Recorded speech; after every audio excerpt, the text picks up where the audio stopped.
Hello everyone, my name is Krishna. ये lecture है one nation one ration card, एक राष्ट्र एक राशन कार्ड के बारे में। हिंदी और इंग्लिश दोनों मीडियम में ये लेक्चर रहने वाला है।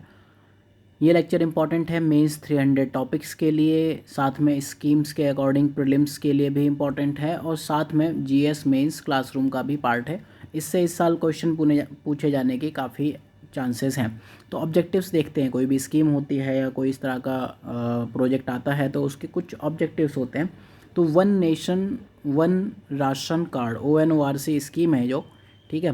तो ये स्कीम क्या कहती है कि अभी तक आपका जो भी राशन कार्ड है, आप अपने राशन कार्ड से किसी भी फेयर प्राइस शॉप से, जो भी उचित मूल्य की दुकान होती है, सरकारी सस्ते गल्ले की दुकान होती है, वहाँ से आप सामान खरीद सकते हो। चाहे आप एक माइग्रेंट वर्कर हो, चाहे आप आपकी फैमिली हो, प्रवासी कामगार और उनके परिवार, आप कंट्री के किसी भी ऐसी PDS शॉप से राशन खरीद सकते हो। इसी को one nation one ration card कहा है। अभी ये सब स्टेट्स में अवेलेबल नहीं है। अराउंड 20 स्टेट्स अभी तक ऑन बोर्ड आ चुके हैं। नेशनल रोल आउट जो निर्मला सीतारमन है, उनके अकॉर्डिंग मार्च 2021 तक हम इसका नेशनल रोल आउट कर देंगे। देखो इसकी नीड क्यों पड़ी। माइग्रेशन इन इंडिया, अगर आप इकोनॉमिक सर्वे का भी रिसेंट स्टडी पढ़ो या फिर पॉपुलेशन सेंटर जो मुंबई में है उसकी स्टडीज़ पढ़ो, आपको ये पता चलेगा। नॉर्मल भी आप इंट्यूशन से कह सकते हो कि यूपी और बिहार और झारखंड, वेस्ट बंगाल, छत्तीसगढ़, ये मेजर आउट माइग्रेटिंग बेल्ट्स हैं। जहाँ इन माइग्रेशन मेनली होता है वो है महाराष्ट्र, गुजरात। आंध्रा के लोग कर्नाटका जाते हैं, तमिलनाडु के लोग एज अ लेबरर्स केरला जाते हैं, और यहाँ के लोग मतलब सब जगह कहीं ना कहीं जा रहे हैं। यहाँ के लोग दिल्ली जा रहे हैं, ठीक है, यहाँ के लोग यहाँ आ रहे हैं, इधर के लोग यहाँ जा रहे हैं। तो माइग्रेशन इंडिया बहुत हाई है। अब इशू क्या है कि सपोज़ आप रहते थे उड़ीसा में और आप चले आए कर्नाटका या केरला में।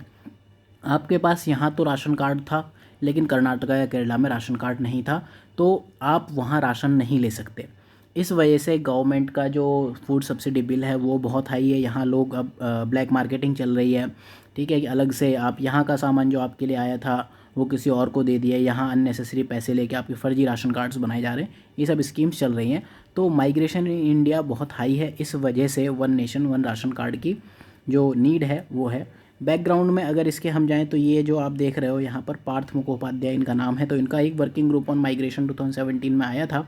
इन्होंने एक रिकमेंडेशन दी थी। उनकी रिकमेंडेशन के बाद आया था IMPDS, integrated management on public distribution system. मतलब आप इंटीग्रेटेड मैनेजमेंट करो। इसके ऊपर एक्सप्लेन में पढ़ लेंगे या कहीं ना कहीं ये कवर हो ही चुका है, ठीक है। तो अभी जो PDS सिस्टम है इसमें आप क्या करते हो, राशन कार्ड होल्डर अगर आप हो तो आप फूड ग्रेन सिर्फ और सिर्फ उसी जगह से खरीद सकते हो, ओनली फ्रॉम दैट प्लेस जहाँ आप रहते हो, ही और शी लिव्स। आप कहीं और से नहीं खरीद सकते। अगर आपका जो राशन कार्ड है वो अल्मोड़ा ज़िले में है तो फिर आप नैनीताल ज़िले में नहीं खरीद सकते, इंट्रा स्टेट भी नहीं कर सकते। इंटर स्टेट की तो बात छोड़ दो।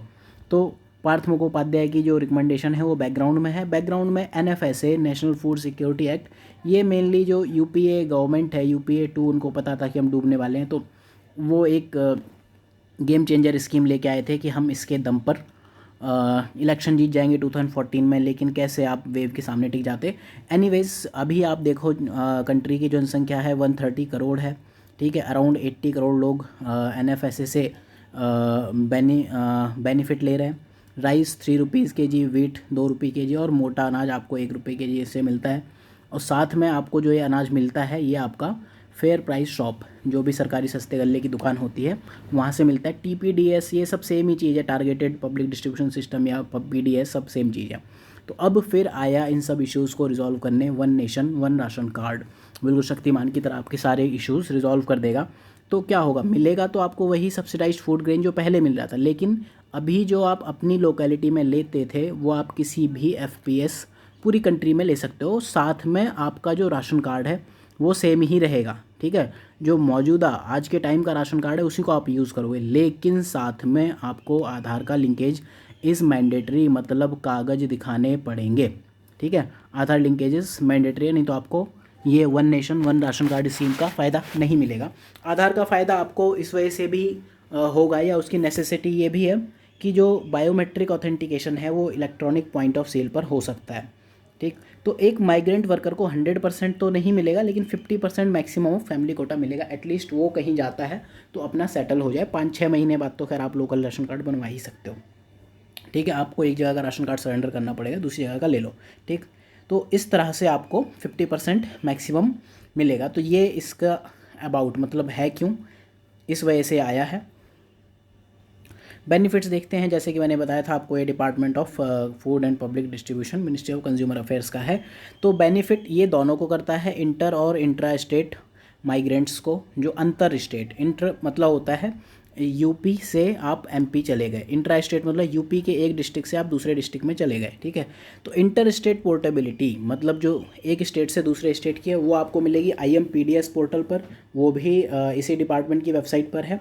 और दूसरा विद इन द स्टेट, अगर आप यूपी के अंदर ही माइग्रेशन कर रहे हो तो आपको अन्न वितरण पोर्टल पर मिलेगा। ठीक है, तो मतलब ये दोनों पोर्टल आपको इन्हीं की वेबसाइट पर मिलेंगे, इन्हीं की department of food and public distribution की वेबसाइट पर मिलेंगे।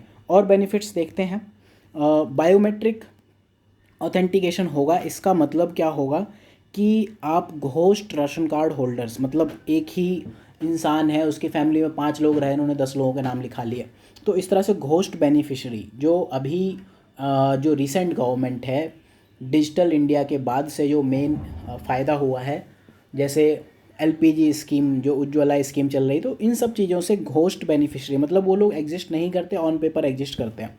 ठीक है, तो उनको आप हटाओगे क्योंकि इंटीग्रेटेड ऑनलाइन सिस्टम है। तो मतलब ये चल वही रहा है IMPDS, बस उसको नेशनल वाइड पूरी रिकॉग्निशन दिलाने की कोशिश है। फूड सब्सिडी बिल रैशनलाइज हो जाएगा तो लीकेजेस आपके नहीं होंगे डेफिनेटली। ठीक है, फिर अगर हम बात करें,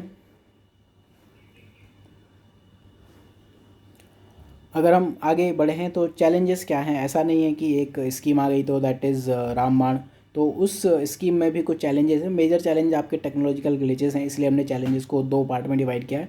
एक जो टेक्नोलॉजिकल हैं, जो आपको इंटरनेट रिलेटेड है, ठीक है, जिसमें आप एक्सक्लूजन मतलब पूरा इंक्लूड नहीं कर पा रहे हो, EPOS मशीन कहीं नहीं, इंटरनेट कनेक्टिविटी, रिलायबिलिटी। दूसरे जनरल चैलेंजेस हैं, तो एक्सक्लूजन मतलब 85% राशन कार्ड तो आज तक आधार से लिंक हो चुके हैं, फिर भी मतलब अभी एक ग्लास की 2 साइड्स हैं, आप ये देख लो कि ये साइड आपके लिए ज़्यादा इंपॉर्टेंट है या ये साइड। बीइंग गवर्नमेंट या बीइंग पब्लिक सर्वेंट आपके लिए ये साइड ज़्यादा इंपॉर्टेंट होनी चाहिए। तो 15% लोग अभी भी एक्सक्लूडेड हैं, वो इंक्लूडेड नहीं हैं, आधार कार्ड से जुड़े नहीं, तो उनको तो मिलेगा ही नहीं। देन EPOS मशीन, अगर हम अन्न वितरण पोर्टल के डेटा पर ही जाएँ तो अराउंड 50% जो ये सरकारी सस्ते गल्ले की दुकान है, FPS शॉप्स हैं, वहाँ पर EPS है, मतलब आधी दुकानों पर तो है ही नहीं। और ये चीज़ जो 50% है, ये तो उन स्टेट्स में और भी कम है, जैसे बिहार और वेस्ट बंगाल, जहाँ one of the highest out migrating states हैं। दैन इंटरनेट कनेक्टिविटी और रिलायबिलिटी तो खैर इंडिया में क्या ही है, उसका तो खैर क्या ही कहना। तो ये टेक्नोलॉजिकल चैलेंजेस हैं। ठीक, इसके बाद अगर हम और चैलेंजेस की बात करें तो रूरल इलेक्ट्रिफिकेशन बहुत पुअर है। ओनली हाफ विलेजेस ही आपके ऐसे हैं जहाँ पर 12 घंटे से ज़्यादा बिजली की सप्लाई मिलती है। 100% रूरल इलेक्ट्रिफिकेशन का मतलब ये नहीं है कि 100% टाइम भी बिजली आएगी। MORD का डेटा 2017, 18, 19 लगातार यही कहता है। देन जो डोमेस्टिक माइग्रेशन है उस पर कोई प्रॉपर स्टडीज़ नहीं की गई है। इकोनॉमिक सर्वे ने जो स्टडीज़ की थी वो उन्होंने क्या किया था कि जो ट्रेन्स हैं उसमें भी जो जनरल डब्बा है, जनरल कंपार्टमेंट जिसे चालू डब्बा कहते हैं, उसके डेटा के बेस पर उन्होंने कहा था कि ये माइग्रेशन का एक प्रॉक्सी डेटा है। तो आप इसमें एग्जांपल में लिख सकते हो कि उसके लिए भी आप प्रॉक्सी ले रहे हो सर्वे वाली। ठीक, देन कोऑपरेटिव फेडरलिज्म तो खतरे में आ ही जाएगा, क्योंकि स्टेट्स कह रहे हैं कि आपने जो स्टेट सब्जेक्ट्स हैं उनको इंक्रोच करने की आप कोशिश कर रहे हो। फूड सिक्योरिटी हुआ, इस टाइप की चीज़ें सारी स्टेट लिस्ट में आया करती हैं। अब तक 2020 का ये जो डेटा है IMPDS पोर्टल, इंडियन एक्सप्रेस ने ये रिपोर्ट छापी थी कि ओनली 275 ट्रांजेक्शन्स ही हुई हैं। लेकिन जो इंट्रा स्टेट मतलब सेम स्टेट के अंदर है वो तो खैर काफ़ी हाई है। ठीक है, तो जो अंतर्राज्यीय राशन कार्ड पोर्टेबिलिटी है that is really very high. तो कंक्लूज़न देखते हैं, काफ़ी चैलेंजेस है, काफ़ी बेनिफिट्स हैं, अच्छे अच्छे वायदे हैं।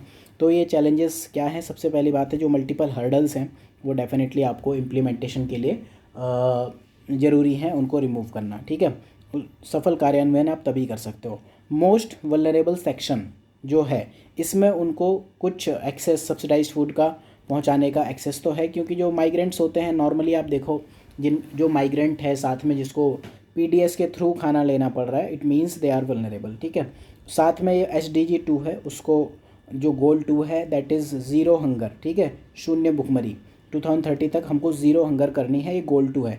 SDG के 17 गोल हैं, और आप ये ऐसी चीज़ें जब कंक्लूजन में कुछ ना याद आ रहा हो तो इस तरह के कंक्लूजन्स लिखे जा सकते हैं। और भी कुछ कंक्लूजन्स आप इसको सोच सकते हो। तो अगर हम आगे बात करें तो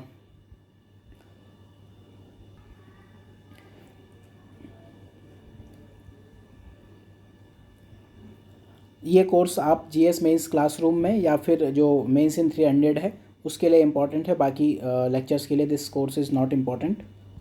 क्या हो गया ये? This is part of mains in 300 topics, तो आप इसको भी ज्वाइन कर सकते हो। ये लेक्चर उसमें भी रहने वाला है।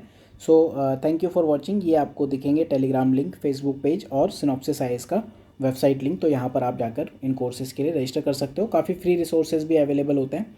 तो यूट्यूब पर ये लेक्चर है। Thank you for watching. Have a good day.